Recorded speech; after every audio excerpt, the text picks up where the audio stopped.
Now that's significant. The Market Research Podcast. Hi everyone, thanks for joining us on this latest episode of Now That's Significant, a market research podcast. This is your host, Michael Howard, the head of marketing at InfoTools. Today, we're talking to Vignesh Krishnan, the founder and CEO of Research Defender. He holds a bachelor's degree in engineering, a master's degree in business administration and technology management, which reflects his passion about the intersection of business and technology. Previously serving in multiple leadership positions at Lucid, such as VP of Product and Chief of Staff, Research Defender is Vignesh's first foray into launching a startup. An avid traveler, Vignesh loves to experience new countries and cultures, but while he and his wife live in New Orleans, he has lived on 3 continents, visited 3 more, and someday hopes to sail to that last continent, Antarctica, to round out the full collection. I'm very jealous. I'd love to go there too. Thanks for joining us on the show. Yes, nice to be with you, Michael. And I haven't quite made it to New Zealand yet, but hopefully soon. Yes, well, Australasia typically is the overall continent that we're part of. Yes, so yes. You sort of have, but haven't. Yes, exactly. Been to Sydney, but not quite to New Zealand. Yes. That's right. So to kick us off, what's the most significant thing you're going to share with us today? Our industry has a lot of fraud, but every single industry has a lot of fraud as well. And we can definitely fight against it. There's a lot of things that we can do to get those numbers down. So that's my, hopefully, the thing that people can take away from this conversation. For sure. Someone in the industry was just shared a post the other day on LinkedIn, the whole Ukraine situation that's going on at the moment. There's a lot of people giving favorable sort of outcomes or handouts to Ukrainians, such as job interviews and positions, etc. And someone created a whole new character of themselves as a Ukrainian when they clearly weren't, and they kept up that through the whole process as well. So quite scary to think what some people are prepared to go to in order to get the outcome they want. Yes, there is zero cost to creating a new identity in the digital world, right? You can be anyone who you want to, and some people take that pretty seriously. So unfortunately, yes, there's a lot of fraud, but like I mentioned, every industry that you've heard of and that I've worked with and I'm sure has come across has fraud. Banking has fraud, retail has fraud, cryptocurrency has fraud, government allocations of money during COVID has fraud. You might have seen this in the news, like in the US, a really high percentage of the money that was given to help businesses was taken away, essentially.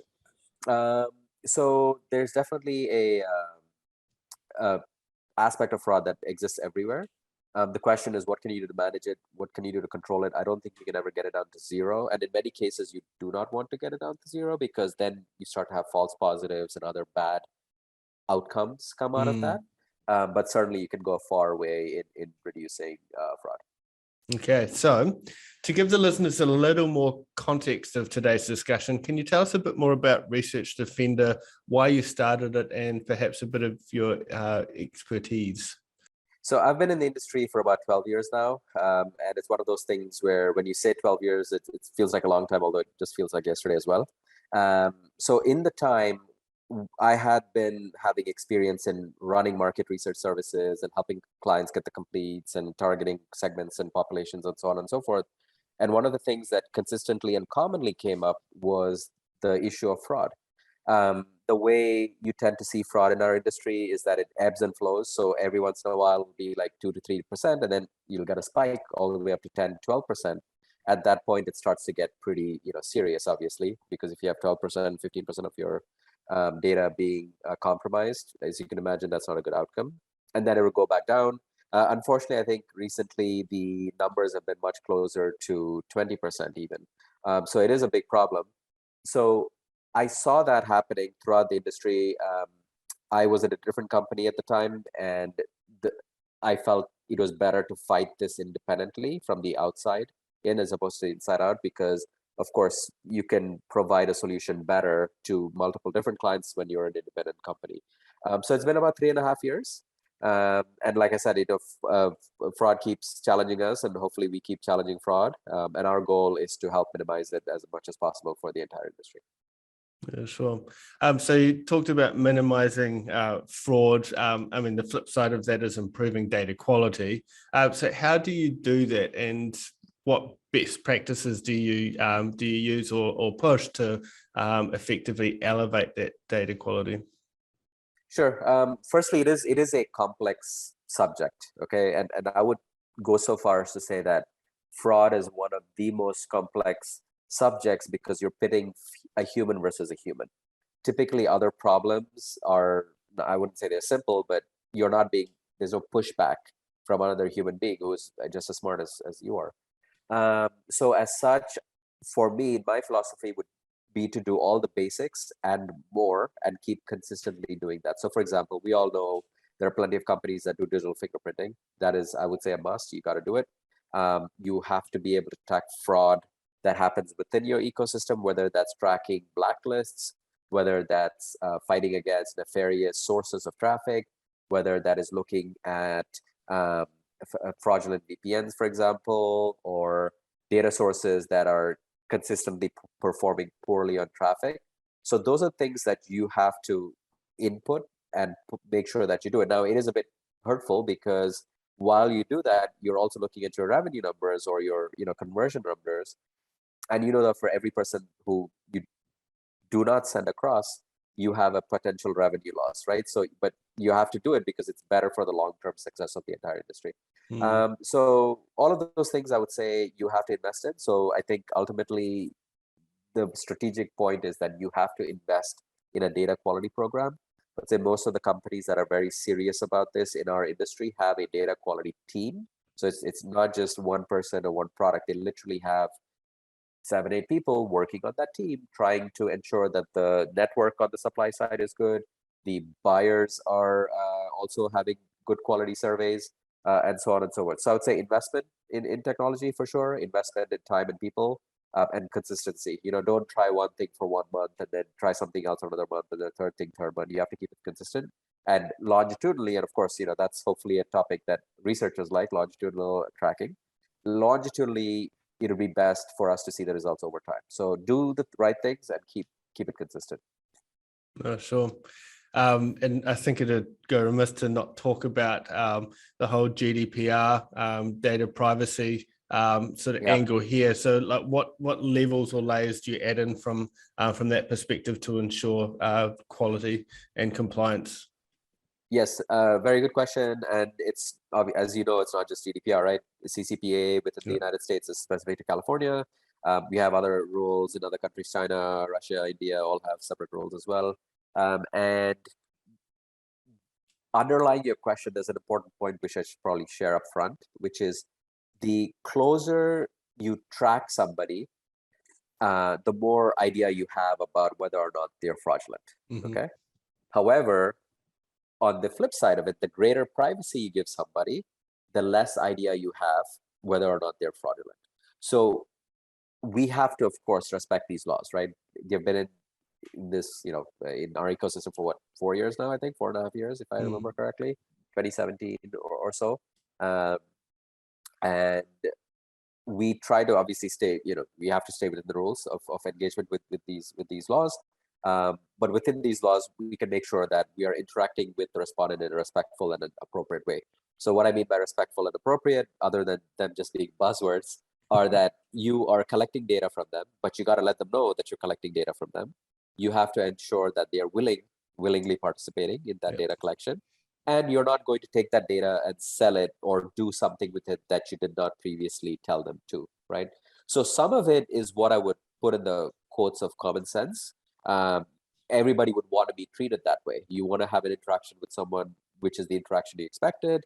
You want them to keep that conversation or that moment within itself, and not switch around. But that being said, the tighter you have privacy rules, the harder fraud detection is going to be. And as such, you need to work really closely with your suppliers and the buyers and the research companies and ourselves as well to make sure that everybody has the same language and we're respecting that up and down the chain. Okay, so that's, I guess, a good little segue then. So, look, what or how can buyers help address the data quality issue?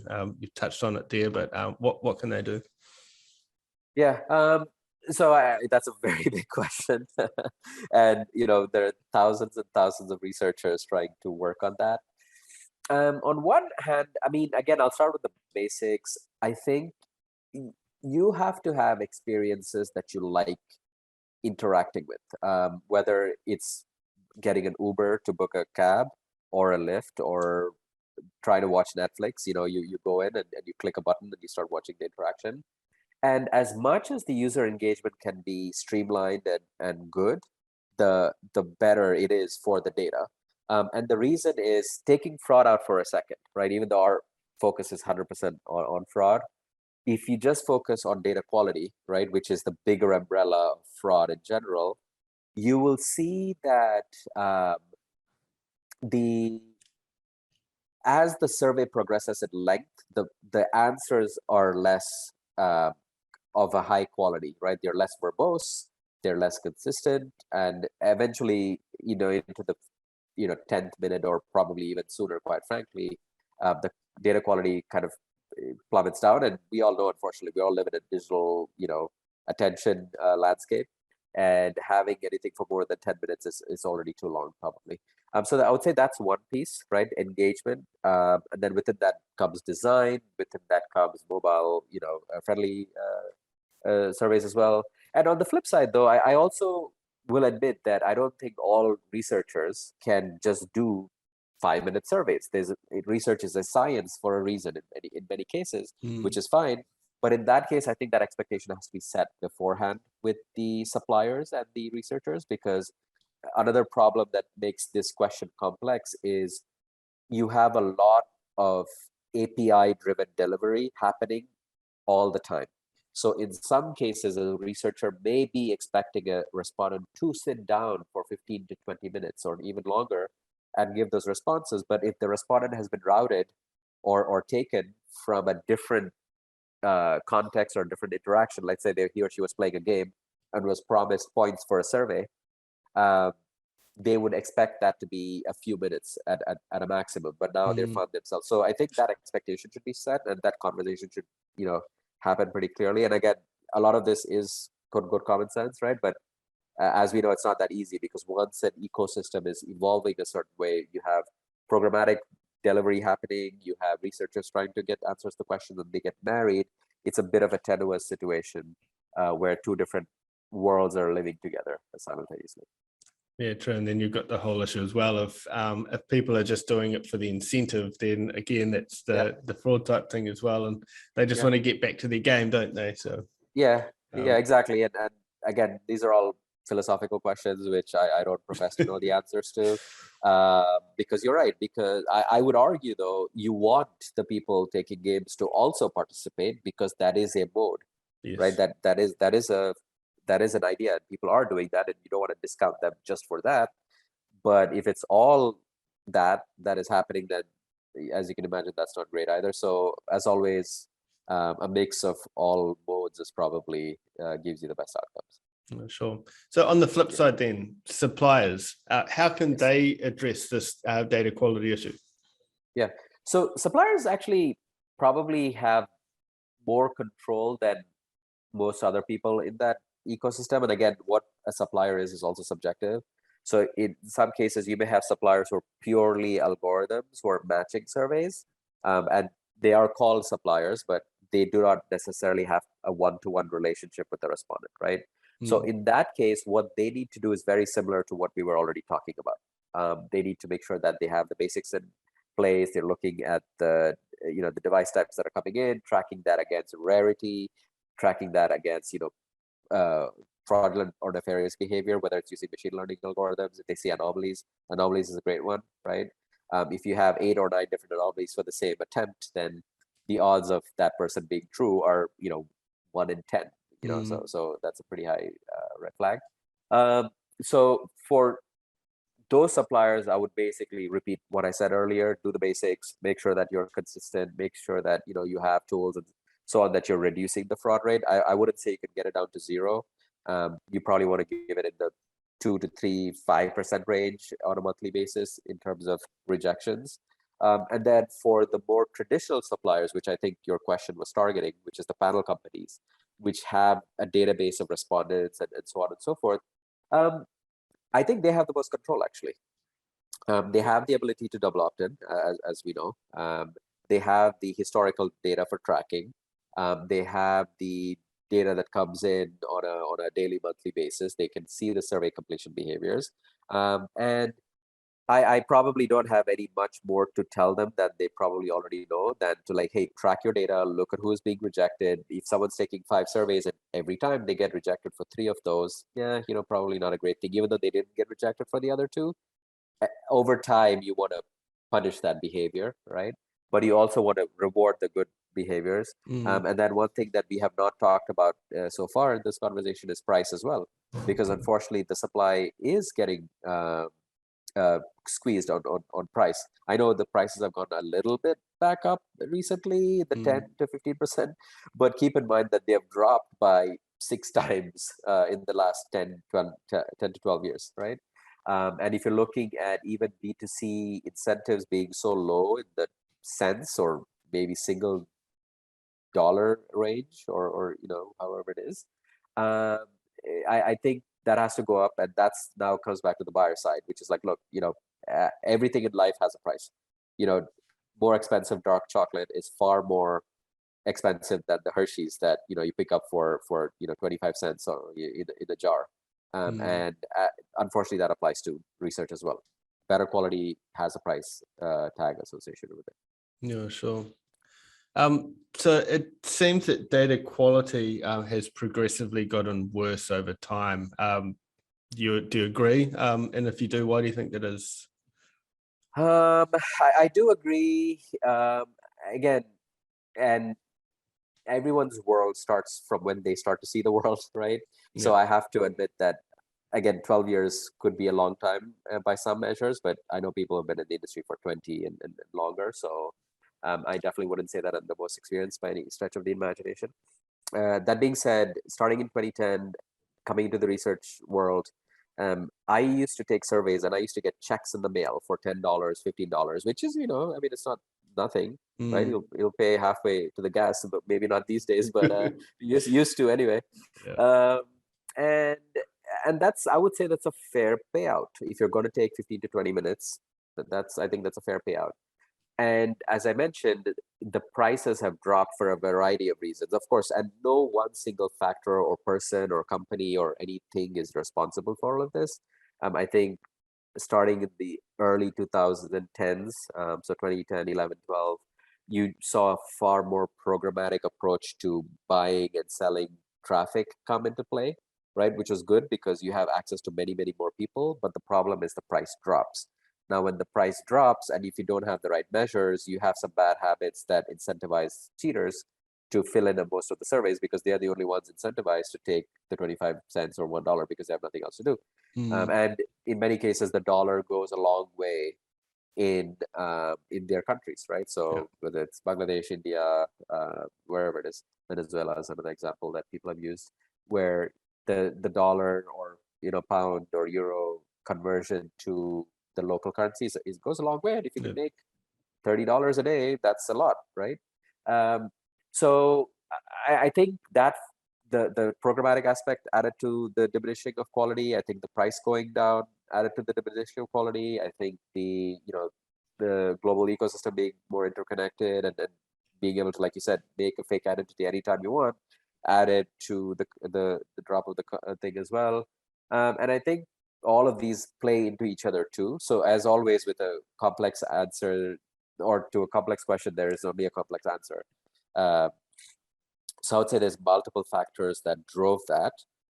In my opinion, it's stabilized. Whether that's good or bad, I don't know, but I would say it's fairly stable at this point. I would say it's gotten any worse. But if you wind the clock back to 2010, certainly it has gotten worse in my opinion. Okay. So with fraud, you've got the whole false positive, false negative. So false positives are basically the frauds out there that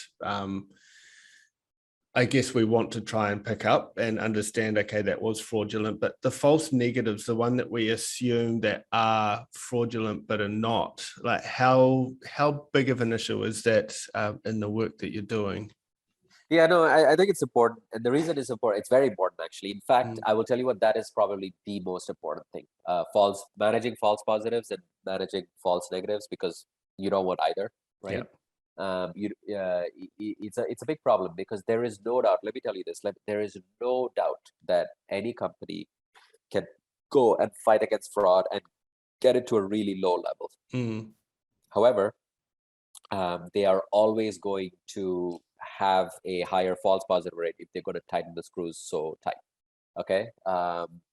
And there are many analogies that can be used to discuss, and one, unfortunately, would might be top of mind currently is the COVID tests. You have the rapid antigen tests and you have the PCR test. Mm. So the rapid tests have a false positive rate that is much higher than the PCR tests, as we know this, because the PCR tests, of course, I'm not a scientist, so I don't know how that works necessarily, but they take 2-3 days to get you the results back. They used to, and now I think it's closer to a day, but still it's 24 hours versus the antigens test, they give you the result in 15 minutes. And as such, there is no doubt the easier you want to do something, the less sure you can be about it. And that applies to our industry as well, right? So if you want a quick check to see if someone is fraudulent or not, the odds of you getting the right answer are lower than if you want to spend 15-20 minutes interacting with that person, right? So it is very important. And then on this, it is also important for business model issues, right? So on the supplier side, we do not want false positives, because engagement is already not as easy as it could or should be. And if you have false positives on top of that, trying to clean out respondents who are good, you can see how that's a potential revenue loss. There's a potential loss of trust. That's always a very bad thing. And then there's a lot of loss of upside too, right? So that is one aspect. And then on the false negative side, it's quite the reverse, right? So now in this case, you're like, well, this person was fraudulent, but you let them through. And then that's a different problem, right? So you got to juggle the two. And unfortunately, there are examples all across different industries. Like I mentioned, the PCR test as one versus the antigen test. There is a balance, and you have to meet the balance, and you have to meet a balance that you're comfortable with and your clients are comfortable with, and keep it consistent as opposed to swinging. But you can, if you want, to swing to both ways, but that's not recommended, obviously. Sure. How does that balance? How do you normally strike that balance? Like where are companies normally happy sitting? I think you have to, that's a really hard question, just for the record. I didn't realize you're going to ask me all these hard questions. So I would say you have to look at the results as you want them to be over the course of time. Okay. So I'll give you a very simple example without obviously taking any names. We had a client who used to have fraud levels range from about 3 to 5 to 6% to 15%. And this was a multi-million dollar, like the revenue was in the hundreds of millions. Okay. And their problem was not the fraud as much as their revenue recognition, because they had to unrecognize fraud-related revenue and report it at the end of the month or the next month, because obviously you can't recognize the revenue. It's fraudulent, and they would only get to know that after the data cleaning happened, which could be 60 days. So you have a very large company which is going to their investors, and they have a board, and, independent board members and so on and so forth, and having to report that, hey, by the way, last month we said it was 10 million. It was actually 8.5, because we had to throw out $1.5 million on a monthly basis, right? Which is a lot, as you can imagine. So our job there was to help them standardize it and make it consistent. So a week, month over month, week over week, make sure that it is at a 5% level or 8%. It doesn't matter almost, as long as we can budget for it, right? And I mean, turns out in some countries we got them as low as 3 or whatever it was. But nevertheless, the point is that it depends on what you're looking for and where you want the false negatives and positives to be, because the tighter you turn the screws, the lower it'll be, but your potential conversions are not as high as they can be. So it is really fairly, I wouldn't say complex in the sense that, it's not rocket science, but it is complicated. It is nuanced. You have to roll up your sleeves and work with the data and find a balance that you and your client want to be at. Yeah. And then and what the goals are as well, because in that case the goals were to limit the restating. But in many cases, people are like, you know what, I want as low fraud as possible, so I don't mind typing the screws. So yeah. Oh, cool. Okay. So one other question, and I think this might be probably the hardest of them all. And it's probably more crystal ball gazing, but neuroscience. Sure. So that's obviously something that's plugged into. You still with us? Yeah. It's something plugged into brains. I am. Yeah. And consumer behavior. Yeah. Okay, I'll start again. So one more question, and it's probably more crystal balling. Fraudulent responses in neuroscience. Have you dealt with anything of that yet? Where do you think it might go from a data quality perspective? Yeah, I have to admit, I haven't thought about it much because we don't work in that field that much, although I think it's a very interesting question. Yeah. Ultimately, I think when you define what fraud is, you're looking at intent, because in many cases you may do the wrong thing, but if you didn't intend to do it, it's less awful than otherwise, if that makes sense. So again, I know there are a lot of good companies out there doing the work on the neuroscience piece, and we haven't had a conversation with them yet about the fraudulent aspect piece. But I would say some key items would be intent, right, which is always really hard. And I don't know if we can crack that one, because that goes to, you were talking about privacy and so on and so forth, because if you're trying to gauge people's intent, then that's as close to their privacy as you can go into, isn't it? So I think different aspects, and in neuroscience, one of them, then there's the video track. Many surveys are just done by video as well, that you probably know about, right? So I think that's interesting as well. And by the way, there's fraud there too, wherein you would presume that it is easier to find the fraud with video tracking, and you could argue it is, but the problem is at scale, you don't have anyone to review the data. So you kind of run into the same problem that you do with online surveys, right? You still see some people who say that they're in XYZ, but then you see that the room is dark, and it just, how do I say, it smells wrong or it feels wrong. Although, we can go into that discussion as well. So I think every aspect would have fraud with some level. With the neuroscience thing, I don't know how to describe it, because ultimately, if you have somebody there incentivized to get some money, and again, there's the old saying, why did the thief rob the bank? Because that's where all the money was, right? So the fact is that if there's money involved and there's a good value involved, people will intend to cheat. Another one that I can share with you is professional survey takers who take an an exorbitant amount of surveys tend to have more brand affinity, because they tend to feel like they should be liking stuff on surveys more, so that they can get re-invited and get more points, right? And when that mindset sinks into you, I would love to see how all of these different, cool new tech, honestly, I think that might be the coolest piece, right? The neuroscience tracking for research, track into all of these things. But right now we don't do work on that end. Yeah, cool. It is an exciting space. Fraud always sounds like a very negative subject, and you can get quite down about it. But what's the positives? What's the thing about when you get this right? What does the market research and its clients seek to gain? Yeah, the outcomes. Absolutely the outcomes, right? So we know. I can tell you. Let me answer this from my personal perspective, because that's probably the easiest way to answer it for you. When clients come and we can help them reduce the time that it took to fill a survey, because there was less fraudulent data that they had to clean out. If we can help them with the text analytics tool that saved, they were using 3-4 hours before, and now it comes down to 5 minutes, right, to clean out the data. that's something that we can help them with, right? That's something they, so I think on one hand, there's the helping the human element, right? That's always a good feeling when you know that someone got a good value out of your service or yourself.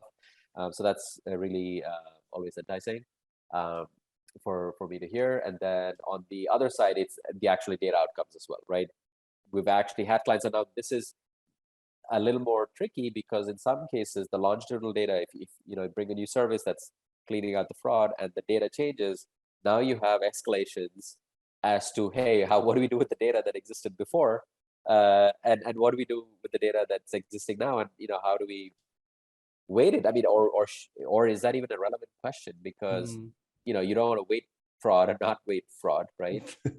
So it brings up many interesting discussions, definitely. But I would say that the outcomes are probably the most important thing, plus also helping and whoever is able to be helped and willing to be helped.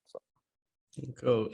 So before we do a quick recap, was there anything else you wanted to touch on with this discussion? No, I think we hit most of the points. I have to say that you got me to some pretty complex questions there, but I appreciate it. Fantastic. So if I do recap now, fraud's a big problem, not just for the market research sector, but for all industries. Like our clients typically range across everything from like automotive to healthcare to everything. Retail, tech, so it's something we all need to be investing in and fighting. We heard quite a bit about what Research Defender is doing, how it started, your industry experience over the last 12 years, Vignesh.